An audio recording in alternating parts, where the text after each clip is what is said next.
Bitcoin is approaching a major milestone for the network. Peter Thiel backs a massive effort to dramatically increase America's Bitcoin mining footprint, and the self-appointed fat cat masters of the universe continue to try and rig the game in their favor. Now, before we get into all of that fun stuff, BlockFi is running another awesome free Bitcoin promo.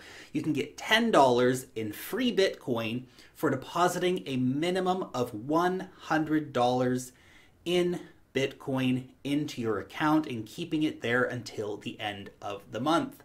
For those of you who have been curious about how these kind of services like BlockFi work and who want to start earning 6.2% annual compounded interest on your Bitcoin holdings, then click on the link down below to get started and to claim your Bitcoin bonus.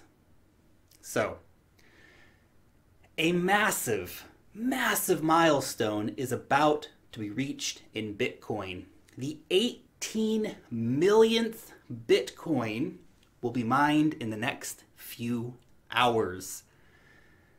It will take another approximately 120 years to mine the remaining 14.3% of the total Bitcoin supply, which is crazy. Bitcoin is getting ready to become super, super scarce. Let me hit you with some mind-blowing numbers. When the block reward halves in 2024, nearly 94% of Bitcoin will have been mined. And by the 2028 halving, nearly 97% of Bitcoin will have been mined. If you're worried about the price of Bitcoin tomorrow, then please stop. Please stop worrying about it. Think about the year 2029, 10 years from now. Long term, guys. Bitcoin will be incredibly scarce on the market, and we will be looking at a new post-2028 halving peak, as 2029 will be a year to 18 months post the halving, which is historically when we have seen new high prices for Bitcoin. Why do I bring this up? Because I want you to think long term. Look at the trend of the higher lows that we've been painting for most of the years of Bitcoin's history. Look at the investment going into Bitcoin. Look at the mines working on Bitcoin. Look at the infrastructure being built around Bitcoin. I know, guys. It is so easy to get distracted by that day-to-day price noise, but Bitcoin is a get-rich-slow kind of thing. Dollar cost average, diligently stack sats, and chill. And as the mining rewards dwindle, the investment into the mining farms to be part of the crew to get their hands on the last of the Bitcoin is heating up big time. Just have a look at this next big story here. Peter Thiel backs a $200 million valuation renewable Bitcoin mining farm in the United States. The company is planning to bring wind-powered Bitcoin mining rigs to West Texas sometime early next year.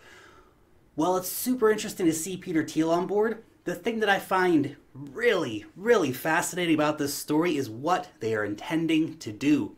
You see, currently, the USA has a very low hash rate share considering the size of the country, only around 5% of the global share. To put that in perspective for you, the tiny and fabulous, by the way, Republic of Georgia mines around 10 to 15% of Bitcoin, which is amazing for a country around the size of South Carolina, and totally dismal for a country the size of the United States.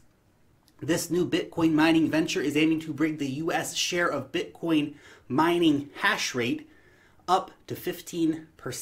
That is tripling the current mining capacity. And I'm all for this. We definitely need more geographic distribution of Bitcoin miners. This project will do a lot to put US Bitcoin mining on the map. And can I also say that I love this kind of project backed by wind energy? It totally challenges all that BS about Bitcoin being so bad for the environment and all that rubbish. Renewable innovation is big in Bitcoin. This is just another story to prove it. By the way, Bitmain has announced that they are releasing a 5 nanometer mining chip next year, which is crazy, man. We just got the 7 nanometer chip, and now we got the 5 imminently coming. Innovation is moving so fast in Bitcoin. Okay, so let's change tone here for a bit and dive into fiat land. Two ex-CFTC heads are proposing that the Federal Reserve launch a blockchain-based USD stablecoin, stating that they fear the decline of the dollar in the face of the growing threat from monetary competition globally, and that letting the dollar lose monetary supremacy would be systemically damaging to the United States and the global economy overall. And look, I have covered extensively the many ways in which the power of the dollar is being challenged. You have trade wars, you have the launching of new SWIFT alternatives by Europe and China. Of course, you have the heavy toll that the sanctions regime has been taking on friend and foe alike. The rise of the yuan, especially relevant in the oil markets, the mad stacking of gold and the dumping of U.S. Treasury bonds by players like China and Russia, and a whole host of other things we cover regularly here on the channel. These guys, they are right to be concerned about the continued dominance of the dollar and the threats to it. The threat to the dollar is only growing, and much of that damage, unfortunately, is being done by Washington and its policy decisions.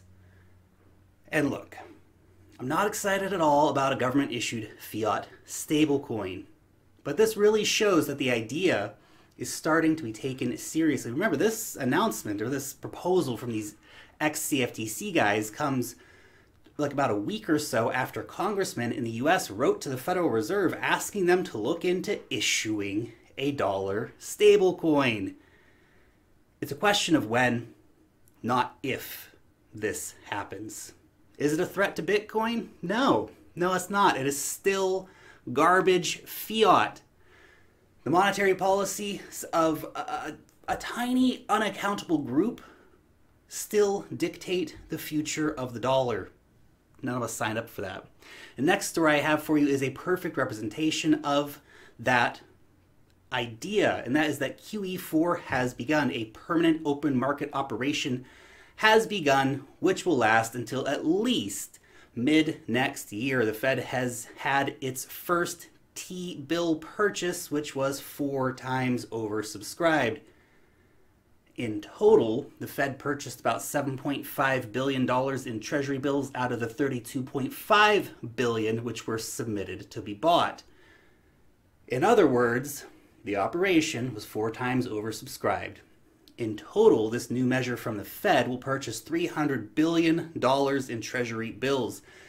This happened on the same day of the oversubscribed repo operations in the United States, which saw the Fed accept nearly $75 billion in bids just a day after the New York Fed did a cool $75 billion. Crazy. All of which really just confirms that there is an insane demand and need for liquidity in the primary dealer market. The banks are in trouble, and the legacy media, they don't even talk about it. It's crazy. Your wealth is being stolen. You are being robbed. You are being printed into financial oblivion, and no one's even talking about it. What's going on? And this is all being done by the unaccountable, self-styled masters of the universe, and there's not a damn thing that you can do about it. Vote for a different party, same result, doesn't matter. But there is one thing you might be able to do, though. Check out of the damn system. Get out of the system. Buy Bitcoin, buy gold, right? These are non-fiat currencies. And very interesting too that over in the Netherlands, the Dutch central bank has issued a wildly stunning warning for a big banking institution. They said, if the system collapses, the gold stock can serve as a basis to build it up again. Gold bolsters confidence in the stability of the central bank's balance sheet and creates a sense of security. Now, there's a few interesting things about what the Dutch central bank just said. One is that they are literally talking about a potential collapse of the financial system, of the fiat system. And secondly, you basically just had a major mainstream financial organization basically admit that fiat's a joke and that holding hard assets is necessary. Now, obviously, they did not mention Bitcoin, but they did just break ranks with the fiat fantasy in favor of sound money. And who has been buying, by the way, insane amounts of gold recently? Russia and China. Curious. Over in Turkey, Borsa Istanbul has imposed a short selling ban in top bank shares. What the duck, man? Come on, Istanbul. What are you doing, man? They may as well just get a big neon flashing sign saying, we are in deep crap over here. And finally, over in China, the People's Bank of China just injected $28 billion through loans to commercial banks. I'm sure that means everything's fine. Usually does when central banks start bailing out the commercial banks, right? And this follows just a few days after an article that even at half off the price of their stocks, that China's small troubled banks have no buyers. Nobody wants to touch those toxic assets. You know, I read all these stories, and these are just the stories about the banking and fiat world from just this week, just the last couple of days. And it makes me think, how do most people continue to sleepwalk through the circus that is the global banking system? That boggles my mind. It reminds me of that Henry Ford quote. It is well enough that the people of the nation do not understand our banking and monetary system. For if they did, I believe there would be a revolution before tomorrow morning. Prescient words. Sadly, though, most people still do not know or care about what's going on in the monetary system. One of the top trending topics on Twitter today was Kylie Jenner. Oh my God, it makes my head hurt. Seriously, what's going on? Far too many people will only awake to the horrors and dysfunction of the financial system when the banks come and take their houses again, and when their paper money is only useful for wiping their butts. However, for you and for I, there is a massive opportunity in all of this chaos. Buy and hold Bitcoin. That's all. Simple. Anyway, guys, I hope you enjoyed the video. Let me know what you think about any of these stories down below in the comment section. As always, you guys totally freaking rock. So thank you so much for coming out and watching today's video. And of course, if you enjoyed it, thumbs up, subscribe to the channel, click the bell. You guys know the drill. Long live the blockchain, and peace out till next time.